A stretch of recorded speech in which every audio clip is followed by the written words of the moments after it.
அத்தை துவைச்சிட்டு இருக்காங்க அப்படின்னு நைஸ் பண்ணி அத்தையே கொடுத்துட வேண்டியதுதான். அத்தை இந்த 2 துணியை மட்டும் கொஞ்சம் துவைச்சி கொடுத்துறீங்களா? ஏண்டிம்மா நீ துவைக்க மாட்டியா? சரி வச்சிட்டு போ. எனக்கு துணி துவைக்க வராது அத்தை. ரொம்ப தேங்க்ஸ் அத்தை. நான் எங்கள் அம்மா வீட்டுக்கு போயிட்டு வந்துடுறேன். அம்மா வீடுன்னு அங்கேயே இருந்துடாம சீக்கிரம் வந்துரு.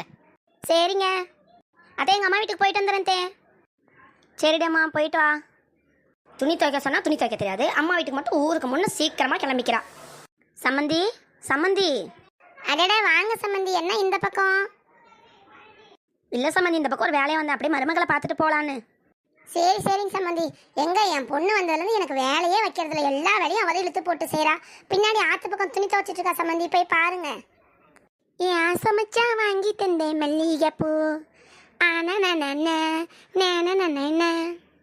அம்மாடி என்ன பண்ணிட்டு இருக்க? ஐயோ அத்தை. ஆமாடி நீ செத்த.